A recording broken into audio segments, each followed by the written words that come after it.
The desperate commander. Commander Yura stood motionless in the war room, her tall blue frame casting shadows under the harsh emergency lighting. Around her, holographic displays flickered with crimson warnings, each red dot representing another dying world. The Voidstalkers had returned. For 1,000 years, the galaxy had known peace.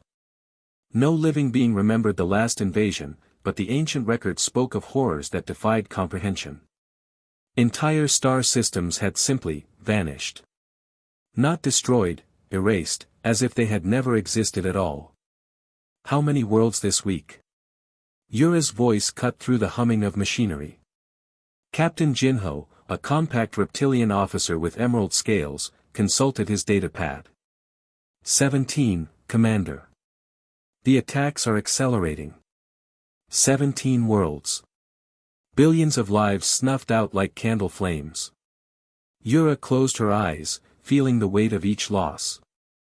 The Voidstalkers left nothing behind, no debris, no corpses, no trace that civilizations had ever flourished there. Status on the new recruits. Sunho's expression darkened. The Velter elite guard lasted 4 minutes in the simulation before complete psychological breakdown. The Corvin shock troops, they began screaming the moment the Voidstalkers appeared on screen. This was their impossible problem. The Voidstalkers weren't merely powerful, they were living nightmares that existed between dimensions. Even the galaxy's bravest warriors became catatonic with terror upon seeing them. We need a different approach, Yura muttered. Commander, Sunho said carefully, I have a proposal. It may sound insane. Tell me. There's a recently discovered world called Earth. The inhabitants are primitive, they haven't even achieved space flight. But their psychological profiles show something remarkable. Yura raised an eyebrow. Extreme stress tolerance. Rapid adaptation to threats. And most importantly, they appear to become more focused under pressure, not less. You want to recruit soldiers from a pre-spaceflight civilization? Commander, our finest warriors can't even observe the Voidstalkers without losing their sanity. Perhaps we need minds that think differently. Yura stared at the tactical display showing their dwindling territories. Every conventional strategy had failed. Maybe desperation was exactly what they needed. Prepare my ship, she decided. I'll go to Earth myself. First contact. 2 days later, Yura's cloaked vessel descended through Earth's atmosphere. The blue marble looked deceptively peaceful, white clouds swirling over emerald continents and sapphire oceans. It seemed impossible that this backwater world could produce warriors capable of facing the galaxy's greatest nightmare. She materialized her ship in a secluded field outside Seoul, then activated her biomimetic disguise. To human eyes, she appeared as a tall, pale woman in expensive clothing. Her target was Dejo Kim, a former South Korean Special Forces operator turned private security contractor. His military records indicated exceptional performance under extreme stress, multiple successful deep operations, and, most intriguingly, a psychological profile showing unusual adaptability to unknown threats. The coffee shop was unremarkable, exactly the kind of place where strange conversations could unfold unnoticed. Yura arrived early, claiming a corner table with clear sightlines to all entrances. Dejo entered precisely on schedule. Average height but moving with predatory grace, his eyes catalogued every detail of the room before he approached her table. Good, he was tactically aware. You wanted to discuss employment, he said, settling into his chair with careful control. Yes, but first I must tell you something that will sound impossible. Yura leaned forward. I am not human. I come from another world, far beyond your solar system. She expected laughter, disbelief, demands for proof. Instead, Dejo simply nodded. Okay. What's the job? Yura blinked in surprise, then deactivated her disguise. Her blue skin emerged, her alien features reshaping. Dejo observed the transformation with the same calm attention he'd shown everything else. Interesting, he said, sipping his coffee. You look different than I expected aliens to look. You're not afraid. Should I be? You seem friendly enough, and you bought me coffee. Despite everything, Yura smiled. Maybe Jinho had been right about humans being different. I need soldiers, she explained. Creatures are attacking worlds across the galaxy. They're unlike anything we've faced. Most of our warriors cannot fight them because these entities cause complete psychological collapse. What makes you think humans would be different? Your species shows unusual mental flexibility. You adapt to threats instead of breaking down under them. Dejo considered this. How dangerous is this job? Very. Most soldiers who face these creatures don't survive their first encounter. And if I refuse? Nothing happens to you. Earth is far from the conflict, you'd be safe here. But many other worlds will die. Dejo finished his coffee and set down the cup with deliberate precision. When do we start? Just like that. You don't need time to consider. I've heard enough. These creatures are killing innocent people. You need help stopping them. I'm a soldier, this is what soldiers do. For the first time in months, Yura felt something resembling hope. There's one more thing, she said. I'll be your commanding officer. In my culture, soldiers address their commanders with respectful titles. Dejo stood and gave a slight bow. Yes, Commander. I won't let you down. The translation seemed strange, but Yura understood the meaning. This human was accepting a potentially suicidal mission with complete composure while showing proper military respect. Maybe humans really were what the galaxy needed. The Coalition. The Coalition flagship dwarfed anything Dejo had ever imagined. Corridors stretched beyond sight, their walls shifting between metallic hues as he passed. Lights floated freely through the air, unconstrained by visible power sources. Everything appeared impossibly advanced, yet somehow it still felt like a military installation, functional, purposeful, designed for war. This way, human, Lieutenant Ko called out, his 4 arms gesturing down a branching corridor. You'll bunk with the other new recruits. The barracks housed the most diverse gathering Dejo had ever seen. One being resembled a walking tree crafted from liquid silver, its branches swaying despite the absence of wind.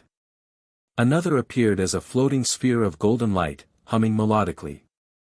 A third stood nearly twice human height, her skin like colored crystal that refracted the room's illumination into dancing rainbows. You must be the other human, said a familiar voice. Dejo turned to see a young man about his own age sitting on one of the bunks. Korean features, bright intelligent eyes, and a friendly smile that reminded him of home. I'm Sunho, the man said, standing to offer his hand. From Busan. You. Dejo.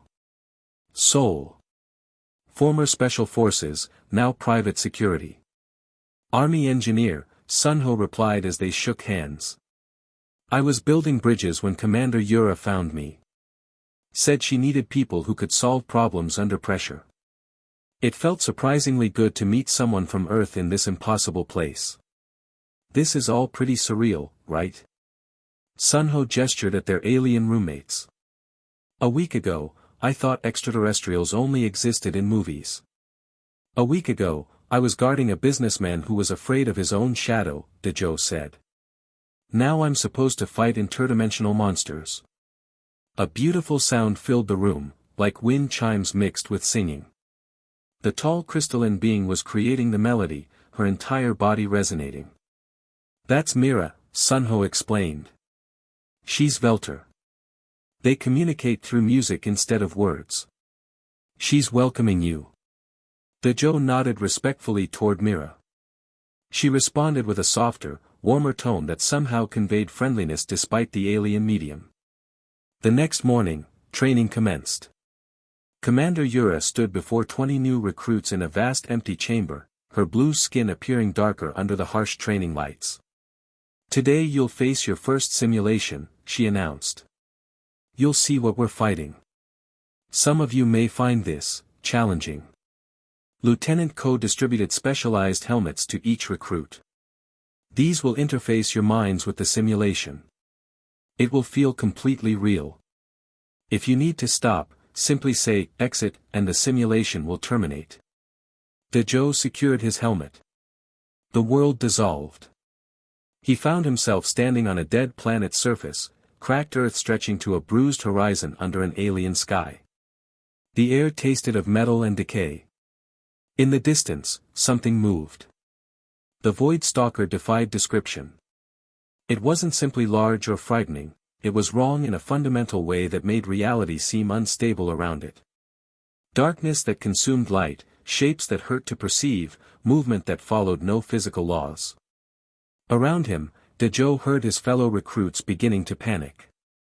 Myra's musical voice cracked into discordant screeches. The silver tree being froze completely. Others were hyperventilating or whimpering. But Dejo felt something different. Not the absence of fear, fear was healthy, necessary. Instead, he felt a familiar sharpening of focus that came with extreme danger. His heartbeat steadied, his breathing controlled, his mind cataloging details and potential responses. Beside him, Sunho was equally composed, his engineer's mind already analyzing the creature's apparent properties and weaknesses. When the simulation ended, half the recruits were catatonic. Medical personnel rushed to treat the psychological casualties. Commander Yura approached the two humans, her expression unreadable. "How do you feel?" she asked. "Ready for the next phase," Dejo replied simply. For the first time since the Voidstalkers' return, Yura allowed herself to believe they might actually win this war. Into the void. 3 weeks of intensive training had transformed the human recruits from curious civilians into something the galaxy had never seen, soldiers who could face the Voidstalkers without losing their sanity. "The mission is reconnaissance," Commander Yura briefed the assembled team in the tactical center. "Planet Zirian 7 went dark 6 hours ago. Standard procedure is to write it off as another loss, but we need intelligence. We need to understand how they operate." The strike team was small by necessity, only beings who had proven psychological resistance to the Voidstalkers. Besides Dejo and Sunho, it included Mira, who had somehow adapted her musical communication to counteract the creature's mental effects, Lieutenant Ko, and 2 other aliens who had managed to complete the advanced simulations. "Sir," Dejo spoke up, "what's our extraction plan if things go wrong?" "There isn't one," Yura replied honestly. "If the Voidstalkers detect you, retreat becomes impossible. They exist partially outside normal spacetime, conventional escape routes don't apply." Sunho raised his hand. "Commander, in the simulations, I noticed their reality distortion seems to follow patterns. Almost like they're following some kind of infrastructure we can't see." "Explain." "If I had to guess, they're using the quantum substrate itself as a medium. Like fish swimming through dimensions we can't perceive. But if that's true, there might be ways to predict their movements." Yura's eyes widened. No alien scientist had made that connection, but this human engineer had identified it from simulation data alone. Noted. "Use that insight if possible, but remember, your primary mission is observation and survival." The transport ship Silent Blade dropped them at the edge of Zirian 7's system. What they found defied expectation. The planet still existed, but it was wrong. Its surface appeared to phase in and out of reality, flickering between the normal world they expected and something else entirely, a nightmare landscape of impossible geometry and writhing shadows. "Partial dimensional overlay," Sunho muttered, scanning with his instruments. "They're not just destroying worlds, they're converting them into something else."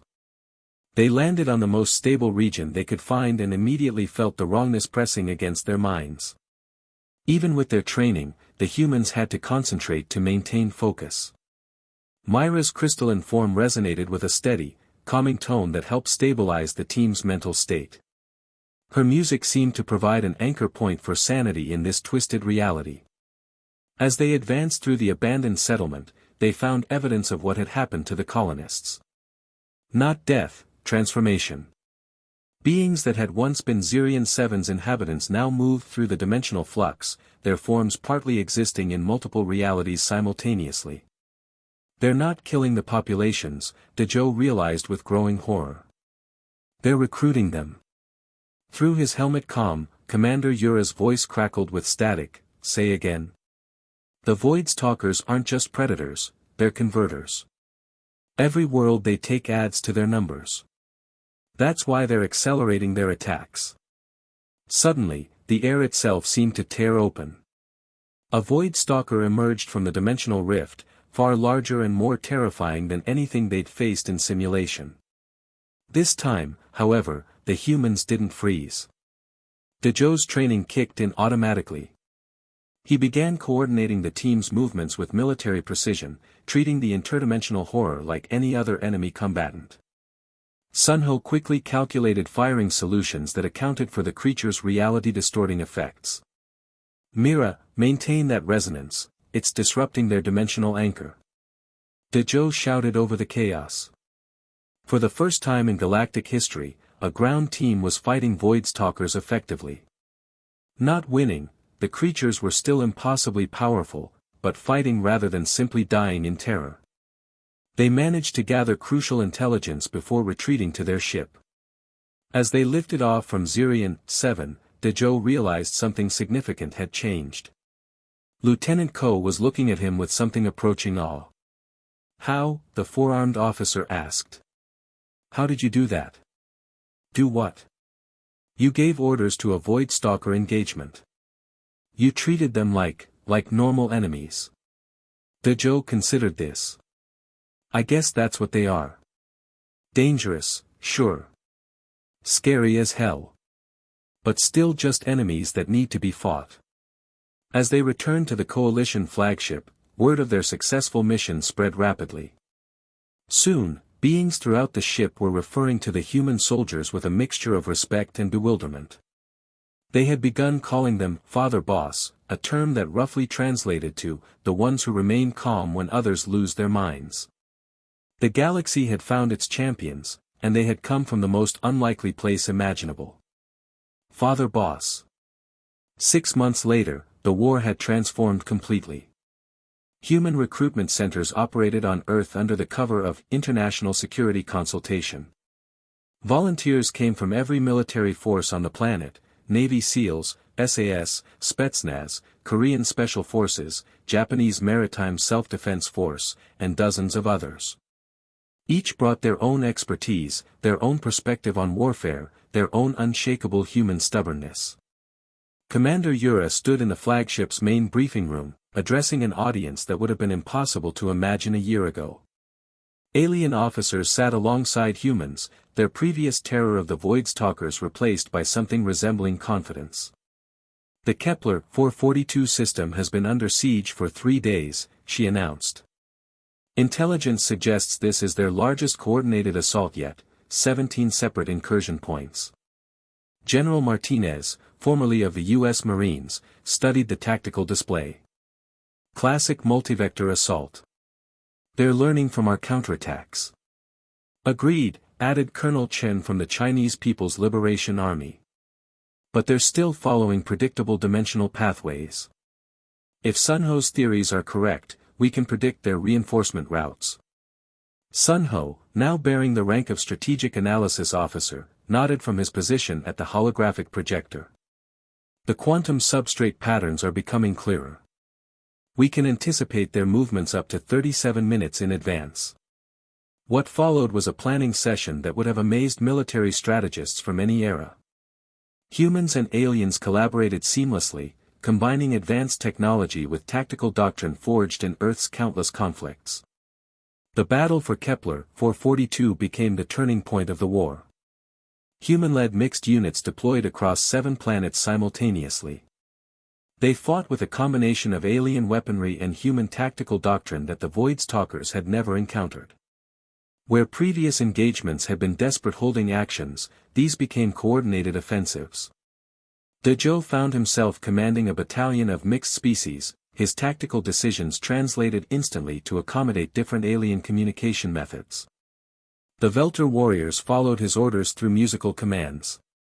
The Corvan soldiers responded to his body language and pheromone cues. The crystalline Astari synchronized their movements to his heartbeat. They called him Father Boss, and he had earned the title. The decisive moment came when Sunho's analysis revealed the Voidstalkers' central weakness: their dimensional anchors required constant quantum recalibration. Disrupt that process at the right moment, and they would be forced back into their native dimension. All units, this is Father Boss Actual, Dejo transmitted across the fleet. Sunho's found their Achilles heel. We've got one shot at this. The coordinated strike was executed with precision that would have made Earth's finest military planners proud. Human-led teams struck at 17-dimensional anchor points simultaneously, while alien support vessels provided covering fire and dimensional interference. For the first time in galactic history, the Voidstalkers retreated. Not defeated, they were too powerful for that, but forced to withdraw from real space entirely. The immediate crisis was over. In the aftermath, as cleanup operations began across the Kepler 442 system, Commander Yura found Dejo standing alone on the flagship's observation deck, watching the stars. "Regrets?" she asked. "About leaving Earth? About fighting monsters from another dimension?" Dejo shook his head. "No. This is what needed to happen. The Coalition Council is debating whether to reveal Earth's existence to the broader galaxy. Your world will never be the same. It was never going to stay the same anyway. At least now, when we join the galactic community, we'll be doing it as equals rather than primitives to be protected." Yura nodded. In 6 months, humans had gone from unknown curiosities to the most respected military force in the galaxy. Their combination of adaptability, tactical innovation, and psychological resilience had proven exactly what was needed against an enemy that defeated conventional thinking. "The Voidstalkers will return eventually," she warned. "Then we'll be ready," Dejo replied simply. "That's what we do." Behind them, the great ship hummed with activity as human and alien crews worked together, preparing for whatever challenges the galaxy might bring. The age of human isolation was ending, but their role as the galaxy's protectors was just beginning. And throughout the ship, beings from 100 worlds continued to use the same respectful term for their human colleagues: the ones who remained calm when others lost their minds, the ones who could face any nightmare and respond with tactical precision rather than terror. Father Boss. The galaxy had found its champions, and they were exactly as stubborn, adaptable, and fearlessly human as Earth had always made them. The end.